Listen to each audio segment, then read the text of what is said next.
Hello दोस्तों, मैं लवलेश श्रीवास फिर से आपका एक बार लवलेश मैथ्स में स्वागत करता हूं। दोस्तों, जैसा कि हम जान रहे हैं कि व्यापम ने जब से 2025 से एग्ज़ाम लेना चालू किया है तो नए नए पैटर्नों को फॉलो करना बिल्कुल चालू कर दिया है। मैथ्स में भी पैटर्न चेंज किया और साथ ही साथ रीजनिंग में भी पैटर्न को चेंज कर दिया है। अब आगामी एग्ज़ाम के लिए आपकी क्या रणनीति होनी चाहिए, किस प्रकार के आपको रीजनिंग की तैयारी करना है और साथ में मैथ्स की तैयारी करना है, आप खुद जान पा रहे हो इस चीज को कि भाई पैटर्न के अकॉर्डिंग यदि हम तैयारी नहीं करेंगे, खुद को यदि हम चेंज नहीं करेंगे तो हम जमाने के साथ टिक नहीं पाएंगे, जमाने को टक्कर नहीं दे पाएंगे। तो जमाने के साथ यदि चलना है तो खुद को अपडेट करना बहुत जरूरी है दोस्तों, है ना। जनरेशन चेंज होने लगा है, आप देख पा रहे हो कि यहाँ तक कि गणेश तक का जनरेशन चेंज हो गया है ना भाई। पहले किस प्रकार के गणेश बनते थे, आजकल एआई कार्टून वाले गणेश बनने लगे। तो भाई आप अपने जनरेशन, आप अपने जो बदलते परिवेश में काहे ढल नहीं पा रहे हो, है ना दोस्तों। यदि ये चीज नहीं करोगे तो सिलेक्शन से वंचित रह जाओगे। तो नए पैटर्न के साथ अब हम चालू करते हैं रीजनिंग का फिर एक नए, है ना, शुरू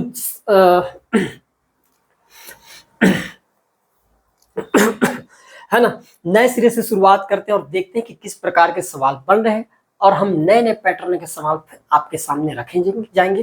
कंटिन्यू आप फॉलो करते रहिएगा। क्लियर है। अब सवाल ये था, अभी प्रेजेंट टाइम में पूछे गए सवाल है ये जितने भी, निम्नलिखित आकृतियां देखें।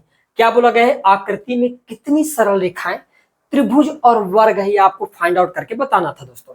अब मैंने कहा यहाँ पर ध्यान से देखना, ये मेरे पास एक आकृति दिया था और इसमें फाइंड आउट क्या करना था, एक तो सरल रेखा भी गिन लेना था, त्रिभुज भी गिनना था और वर्ग भी फाइंड आउट करना था।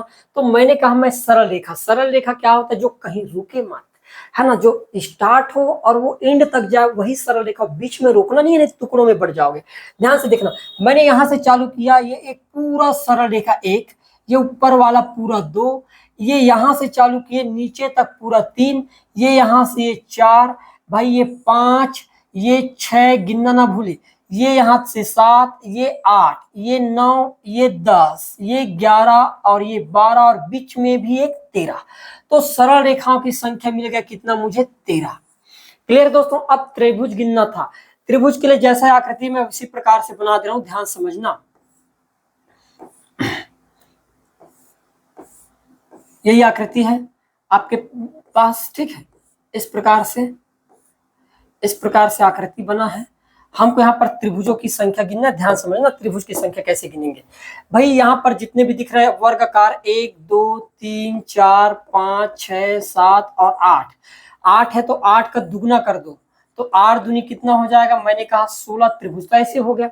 उसके अतिरिक्त ये 1 2 3 और ये 4, 4 और हो गया, 16 4 कितना हो गया, जोड़ने पर आप कहोगे भाई 20।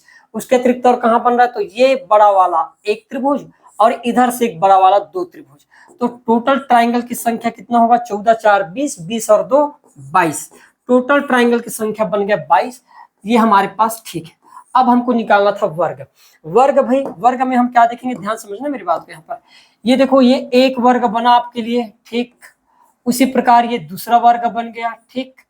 उसी प्रकार ये तीसरा वर्ग, ये चौथा वर्ग, बीच वाला पांचवा वर्ग, ये छठा वर्ग और ये सातवां वर्ग। तो वर्ग कितने बन जाएंगे, 7। अब आपको संख्या फाइंड आउट करने को पूछा था, तो मैंने कहा 13 सरल रेखा 21 त्रिभुज नहीं बनेगा भाई, 22 बन रहा है। 13 सरल रेखा 22 त्रिभुज और 7 वर्ग, ऑप्शन नंबर जो के है ये मेरा क्या होगा, करेक्ट आंसर होगा।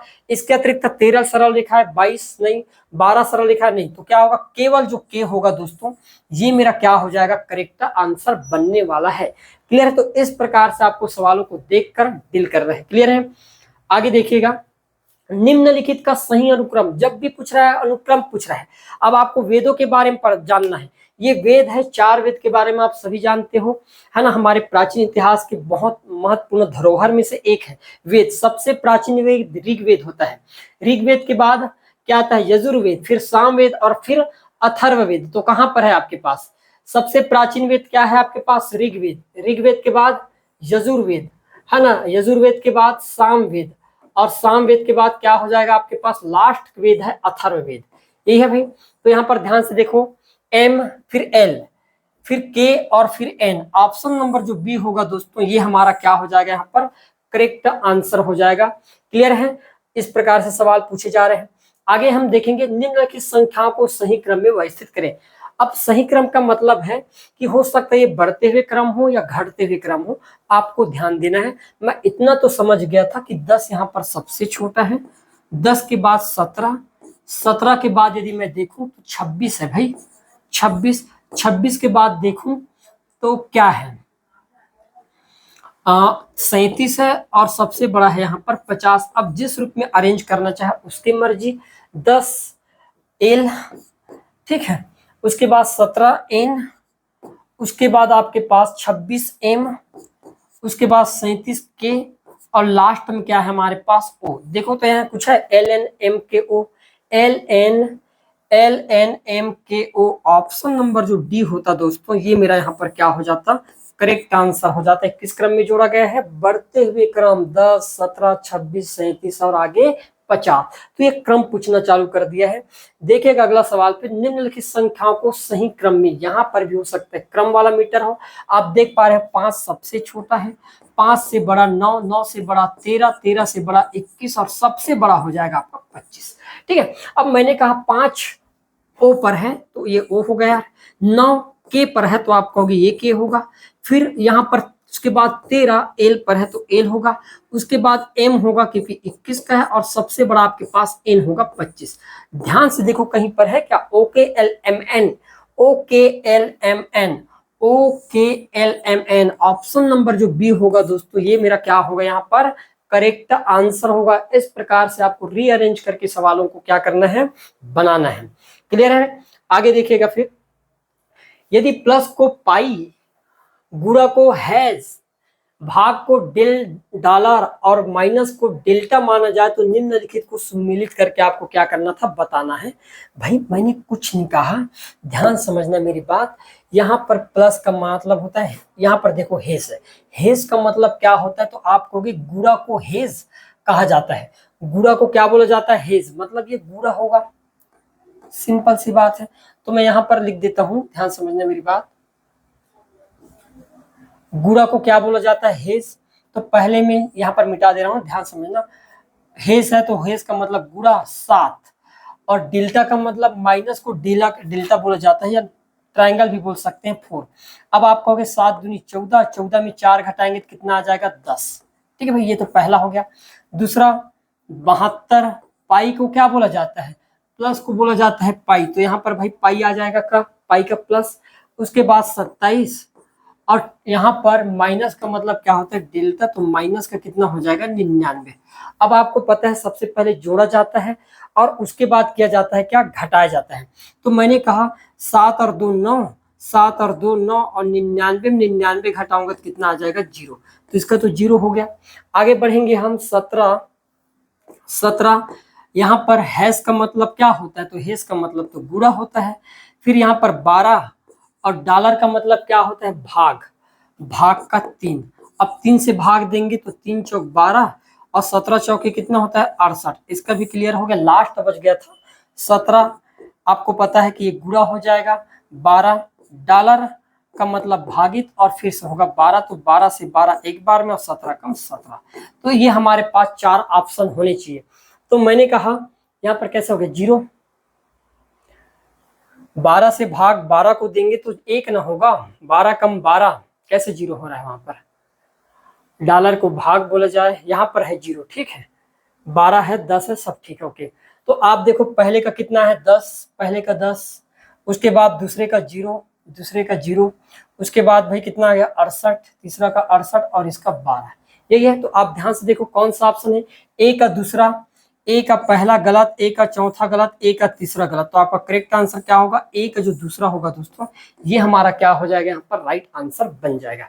क्लियर है भाई, आगे बढ़ते हैं। देखो अगला सवाल फिर, निम्नलिखित प्रश्न में कथन और कारण दिए हैं, सही विकल्प चुनकर आपको क्या करना था, बताना था। ध्यान दीजिएगा, तार बनाने के लिए चांदी का प्रयोग नहीं किया जाता, बिल्कुल एकदम सत्य है कि तार बनाने के लिए चांदी का उपयोग नहीं किया जाता। इतना आपको पता होगा कि चांदी जो है विद्युत का सर्वोत्तम चालकों में से एक है, सर्वोत्तम चालक माना जाता है। तो यदि मान लो इलेक्ट्रिक जो तार होते हैं, कंडक्टर होते हैं, वो यदि चांदी के बनाया जाए तो मैं समझता हूँ इलेक्ट्रिक लॉस सबसे कम होगा। लेकिन इलेक्ट्रिक लॉस सबसे कम तो होगा, लेकिन ये बहुत आपके पास क्या है, कॉस्टली धातु है, कॉस्टली मेटल है ना भाई। यदि मान लो चांदी के तार बना दिए जाए तो इंडिया जैसे देश में तो एक दिन में पूरा तार ही गायब हो जाएगा, हो ना जाएगा। तो इसलिए हम कहेंगे कि एकदम सत्य है कि भाई तार बनाने के लिए चांदी का प्रयोग नहीं किया जाता, एकदम सत्य है। चांदी कुचालक है, कारण बिल्कुल गलत है। यहाँ पर चांदी सर्वोत्तम चालक है, तो ये गलत है। तो हम क्या कहेंगे यहाँ पर, केवल सी, है ना भाई। कथन बस सही है लेकिन उसका कारण एकदम असत्य है। तो ऑप्शन नंबर जो सी होगा दोस्तों, ये हमारा क्या हो जाएगा, यहाँ पर करेक्ट आंसर हो जाएगा। क्लियर है, आगे बढ़ते हैं। देखो अगला सवाल फिर, एक्स वाई का पति है, ध्यान समझना मेरी बात। मैंने कहा कि एक्स जो है वाई का पति है, तो वाई पत्नी होगा कि नहीं होगा, आप मानते हो वाई पत्नी होगा और उसका पति कौन होगा, तो आप कहोगे एक्स, यही तो होगा उसका पति। एक्स क्या होगा, पति होगा। मैंने कहा एक्स पति वाई पत्नी, तब तो मैं वाई की पति बोल सकता हूं ना एक्स को। ए जो है एक्स की बहन है, चलो भाई ए की भी बहन है। एक्स की बहन कौन है, ए, ये बहन है, ये बहन है आपके पास ए, है ना एक्स के। फिर बोला गया डी जो है वाई की बहन है, डी जो है वाई की बहन है, डी ये बहन है किसकी, वाई की, ठीक है। अब बोला गया है दो डी एक्स से कैसे संबंधित है। यदि मैं डी और एक्स के बीच संबंध निकालूं तो आप देख पाओगे कि ये पति, पति और ये उसकी पत्नी और उसकी पत्नी की बहन। अब मान लो मेरे पति, मेरे कहता हूं मेरे पत्नी की बहन क्या हुआ, मेरा साली हुआ भाई। तो मेरा करेक्ट आंसर क्या होगा, साली, ठीक है साली होगा। तो केवल एल ही हमारा क्या होगा, सही है। ऑप्शन सी क्या हो जाएगा दोस्तों, यहाँ पर राइट आंसर बन जाएगा। क्लियर है, आगे बढ़ते हैं। देखो अगला सवाल फिर, समुद्र तल पर पानी 100 डिग्री सेल्सियस पर उबलता है। पानी, हमको इतना पता है कि भाई समुद्र तल पर पानी 100 डिग्री सेल्सियस पर उबलता है, एकदम सत्य है। हमको इतना भी पता है कि समुद्र तल से ऊंचाई पर जाने पर क्या होता है, पानी 100 डिग्री सेल्सियस से कम पर उबलने लगता है, और समुद्र तल से गहराई पर जाने पर पानी 100 डिग्री सेल्सियस से ज्यादा पर उबलने लगता है। कहने का मतलब यह है कि वायुमंडलीय दाब के बढ़ने से, है ना, क्वथनांक बढ़ जाता है, और वायुमंडलीय दाब के घटने से क्वथनांक घट जाता है। फिर बोला गया वायुमंडलीय दबाव पानी के क्वथनांक को प्रभावित करता है। बिल्कुल भाई, दाब के बढ़ने और घटने से क्वथनांक प्रभावित होता है, ये सत्य है।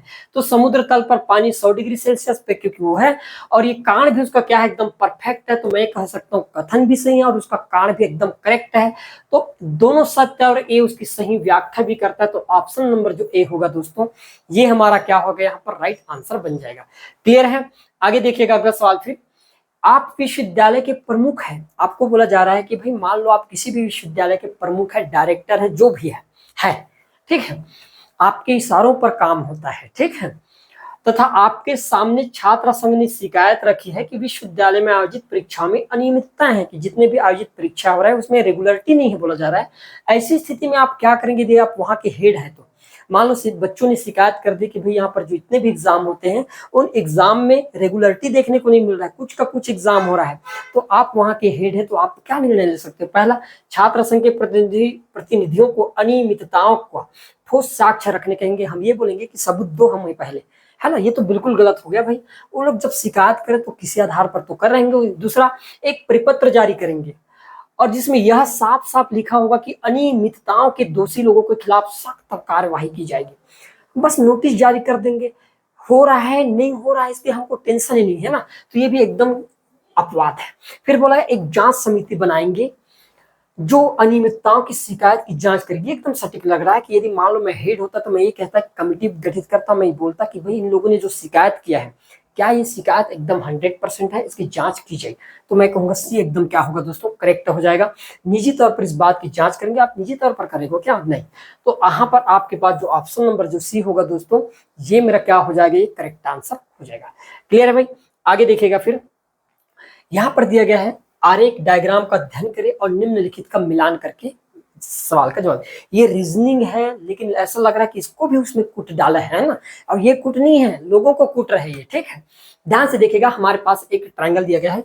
मैंने कहा ये स्क्वायर, फिर उस एक ट्रायंगल और फिर एक रेक्टेंगल, ये बना है भाई। ध्यान समझना मेरी बात, क्या है, एक 3 दिया गया है, यहाँ पर 4 दिया गया है, 5 और ये 2, इधर 1, यहाँ पर 9। कैसा हो गया, इसको और बड़ा होना चाहिए था क्या, इसको और बड़ा होना चाहिए कुछ तो। इसको और बड़ा होना चाहिए इस प्रकार से है। और यहाँ पर क्या हो जाएगा मेरा 9 और यहाँ पर हो जाएगा 8। अब ध्यान समझने मेरी बात, व्रत के अंदर नंबर, पहला क्या पूछा है व्रत के अंदर नंबर, तो व्रत के अंदर कहने का मतलब है कि ओनली, यहाँ पर देखो अंग्रेजी में क्या लिखा है ओनली, सिर्फ व्रत के अंदर, बाकी जगह नहीं होने। तो मैंने कहा 4 5 दो भी व्रत में है, लेकिन साथ में ट्राइंगल और रेक्टेंगल के अंदर बने, मुझे ओनली चाहिए सिर्फ और सिर्फ व्रत के अंदर। तो आप कहोगे वो भाई 3 है, क्या है 3, तो आपके पास पहला का क्या हो जाएगा तीसरा। फिर हम देखेंगे दिया गया है व्रत और त्रिभुज में उभयनिष्ठ, यहाँ पर number common to circle and triangle. अब बोला गया जो व्रत में भी हो और आपके पास त्रिभुज में भी हो, तो व्रत और त्रिभुज दोनों में हो तो वो 4 है भाई, क्या है 4। तो मैंने कहा बी का हो जाएगा फिर पहला, बी का क्या हो जाएगा पहला। फिर बोला गया है क्या number common to rectangle and triangle. अब जो आयत में भी हो और त्रिभुज में, तो आयत और त्रिभुज में आपके पास दोनों में है, आयत में भी रहना चाहिए और त्रिभुज में भी रहना चाहिए। तो आपके पास जो 9 है ये है 5 नहीं हो सकता क्योंकि वो व्रत में भी है, हमको केवल आयत और त्रिभुज वाला लेना, तो 9 हो जाएगा। तो मैंने कहा ये होगा और 1 बच गया उसका, ये 5 होगा। क्लियर, तो देखो तो ध्यान से, ए का तीसरा कहां पर है भाई, ये दूसरा है गलत, ये चौथा है गलत, ये दोनों हो सकते हैं। फिर बी का पहला, तो ये चौथा है बी दिया है, ये भी गलत। तो ऑप्शन नंबर जो सी होगा दोस्तों, ये मेरा क्या हो जाएगा यहाँ पर करेक्ट आंसर बन जाएगा। क्लियर है भाई, आगे बढ़िएगा। फिर निम्नलिखित में से किस शहर में मेट्रो रेल चलती है बोला गया है। मेट्रो रेल कहने का मतलब है कि जिसको मेट्रो सिटी बोला जाता है, जहां पर छोटे छोटे जगहों पर मेट्रो का दिन रात संचालन होता है, वो मेट्रो सिटी होता है। ठीक है, तो हमको पता है कि दिल्ली में मेट्रो सेवा का प्रचालन होता है, जयपुर में भी होता है, नागपुर में भी होता है। यदि आप इन तीनों शहरों में गए होंगे तो वहां पर आप बिल्कुल कभी ना कभी तो मेट्रो में सवार जरूर हुए होंगे, लेकिन बिलासपुर में मेट्रो का प्रचालन नहीं होता, तो एम बस नहीं होना। तो मैंने कहा जे के और एल, जे के एल तीनों शहरों में मेट्रो सेवा का प्रचालन होता है। यहाँ पर रेल चलती है बोला गया, नहीं चलती नहीं बोला गया है। क्लियर है, आगे बढ़िएगा। यहाँ पर देखिएगा, एक कथन को अभिकथन और कारण के रूप में दिया गया है, सही उत्तर का चयन करके आपको क्या कहना है बताना है। अधिक ऊंचाई पर भोजन पकाने के लिए नमक डाला जाता है। अभी अधिक ऊंचाई पर हमको इतना पता है कि जैसे जैसे आप समुद्र तल से ऊंचाई पर जाते जाते हो, वायुमंडलीय दाब कम होते जाता है, और वायुमंडलीय दाब के कम होने से पानी का क्वथनांक कम होता है। पानी का क्वथनांक कहने का मतलब है जो पानी समुद्र तल पर 100 डिग्री सेल्सियस पर उबल रहा था, आप मान लो पहाड़ में चले गए तो वही पानी अब 100 डिग्री में नहीं बल्कि 80 डिग्री टेम्परेचर पर क्या होगा, उबलना चालू हो जाएगा। इतना तो है। तो ये बोला गया कि नमक डाला जाए। भाई क्यों, ये पर्टिकुलर कारण नहीं है, हो सकता है नमक से उसके क्वथनांक पर प्रभाव पड़े, लेकिन पर्टिकुलर कारण नहीं कि आप नमक ही डालें, इसलिए अभिकथन ही हमारा क्या हो गया यहाँ पर गलत हो गया। अब हम बात करते हैं दूसरी चीज की। यहाँ पर बोला गया कि अधिक ऊंचाई पर तापमान कम होता है, ये कारण आपके पास सत्य है ना, कारण सत्य है, भले इसकी व्याख्या जो भी हो। ठीक है, हमको पता है कि जैसे जैसे आप ऊंचाई पर जाते जाते हो वैसे वैसे तापमान कम होते जाता है, और जैसे जैसे हम गहराई में जाते हैं वैसे वैसे तापमान बढ़ते जाता है। तो एक असत्य है, लेकिन आर जो है यहाँ पर सही है। तो ऑप्शन नंबर जो डी होगा मेरे प्यारे दोस्तों, ये क्या हो जाएगा आपका करेक्ट आंसर हो जाएगा। ठीक है, फिर वही सवाल है, डबल है क्या। ठीक, तो ये रहा रीजनिंग के कुछ मोस्ट इंपॉर्टेंट सवाल, और आगामी एग्जाम को देखते हुए कि आगे हमारी रणनीति क्या होनी चाहिए। क्या हमको नहीं लगता कि हम 50 जितने भी आपके पास जितने क्वेश्चन के मैथ्स और रीजनिंग के सवाल हो उनमें सबसे ज्यादा स्कोर कर पाए और अपने सिलेक्शन को सिक्योर करें। यदि ऐसा चाहते हो तो कंटिन्यू आप मेरे यूट्यूब में बने रहिएगा, आपको लाजवाब और बेहतर से बेहतर सवाल और कंटेंट आपको मिलते रहेगा दोस्तों। क्लियर है, धन्यवाद।